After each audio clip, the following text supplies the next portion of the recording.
दोस्तों, कोलेस्ट्रॉल यानी कि हम जो भी खाना खाते हैं या जो भी ग़िज़ा हम खाते हैं, उसमें जो चिकना या जो चर्बी होती है वो हमारे ग़िज़ा से, हमारे पेट से होते हुए हमारे खून की नालियों तक पहुंच जाती हैं और धीरे-धीरे जमकर ये ब्लॉक बना देती है, जिसकी वजह से हमारे हार्ट को बराबर ऑक्सीजन नहीं मिलता है। उसके बाद हार्ट अटैक की शिकायत होती है। दोस्तों, कोलेस्ट्रॉल दो तरह के होते हैं, एक गुड कोलेस्ट्रॉल होता है, एक बैड कोलेस्ट्रॉल होता है। एलडीएल यानी कि बैड कोलेस्ट्रॉल होता है और एक जो गुड कोलेस्ट्रॉल होता है वो एचडीएल होता है। दोस्तों, मेरा नाम डॉक्टर अतीक है और मेरे यूट्यूब चैनल पे आप लोग का बहुत बहुत स्वागत है।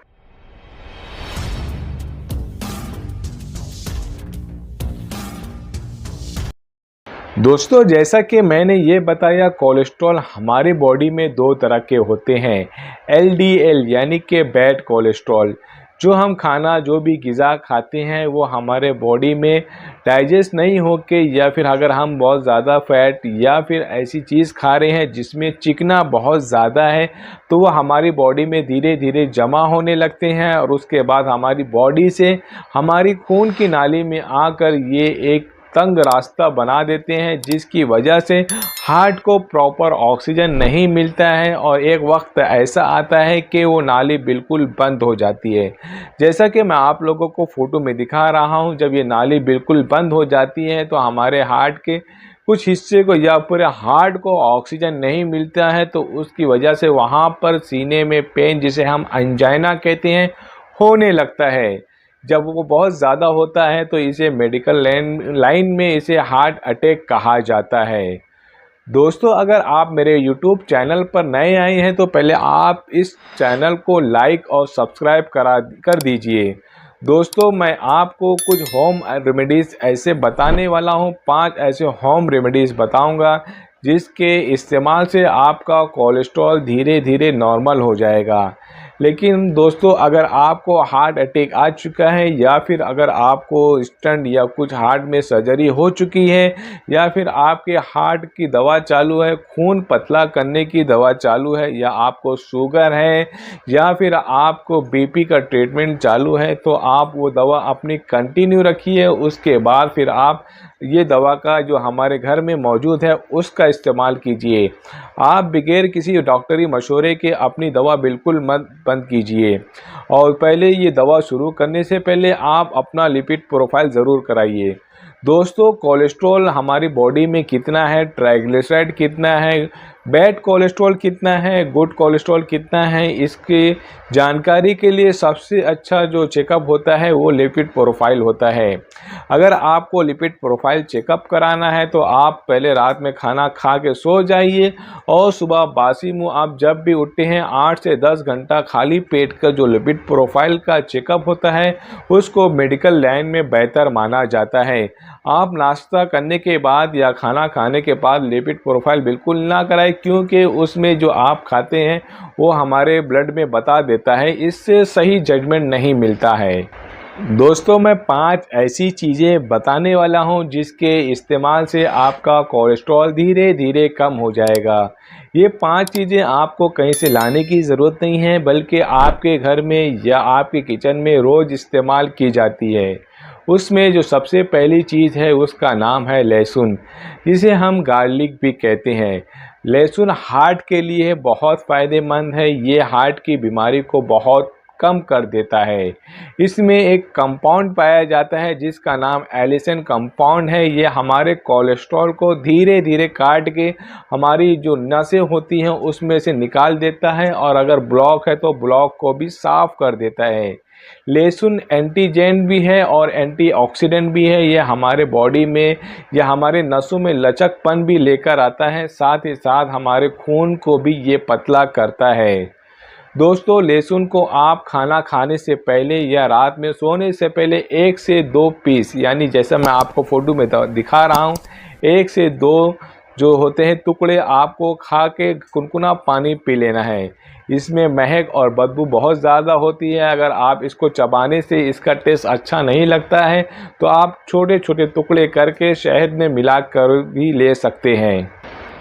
दोस्तों जो तीसरी दवा है जो खाने में हमारे घरों में इस्तेमाल की जाती है और हर किचन में हर घर में मौजूद होती है, वो तीसरी दवा है धनिया। धनिया जो होती है हमारे कोलेस्ट्रॉल को कम करती है। ये पुराने ज़माने से आयुर्वेदिक में दवा के तौर पर इस्तेमाल की जाती है। धनिया खाने से हमारे कोलेस्ट्रॉल जो बॉडी में कोलेस्ट्रॉल है वो कम होगा। साथ ही साथ ये हमारे स्किन को भी बहुत फ़ायदेमंद है, हमारे दिमाग को तेज़ करती है और साथ ही साथ हमारे बाल, अगर जिसके बाल गिर रहे हैं उनको मजबूती लाती है और हमारी आँखों की रोशनी को भी तेज़ करती है।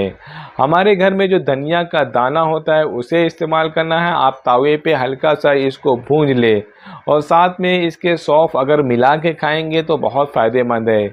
आधा चम्मच धनिया और साथ में आधा चम्मच सौंफ को आप तवे पे भूंज कर खाना खाने के बाद आप खा सकते हैं। अगर आपको डायबिटीज़ नहीं है तो आप चाहे तो इसको मीठी शक्कर, जो छोटी शक्कर आती है, उसके साथ भी धनिया का इस्तेमाल कर सकते हैं। चौथी चीज़ जो आपके किचन में मौजूद है उसका नाम है मेथी दाना। जैसा कि मैं आपको फ़ोटो में दिखा रहा हूँ, ये मेथी दाना आप लोग घर में सुने हैं है कि ये शुगर के लिए बहुत काम आती है। जिनको डायबिटीज़ होती है लोग मशवरा करते हैं कि आप बासी मुंह मेथी दाना का पानी पीजिए, इसका आपका शुगर कंट्रोल हो जाएगा। लेकिन मेथी के दाने में एक कंपाउंड पाया जाता है जिसको सैपोनिन कहते हैं। ये हमारे कोलेस्ट्रॉल को खून में से निकाल कर बाहर फेंकता है। साथ में हमारे डायबिटीज़ को भी कंट्रोल करने में भी काम करता है। ये एंटीजन और एंटीऑक्सीडेंट का भी काम करता है और इसमें फाइबर बहुत ज़्यादा होते हैं। अगर आपके पेट में बदहज़मी की शिकायत है तो उसमें भी काम करता है। मेथी दाने को आप 5 ग्राम यानी कि आधे चम्मच से थोड़ा ज़्यादा खाना खाने के बाद सौंफ के साथ भी इस्तेमाल कर सकते हैं, या फिर आप धनिया और मेथी दाना का इस्तेमाल खाना खाने के बाद कर सकते हैं।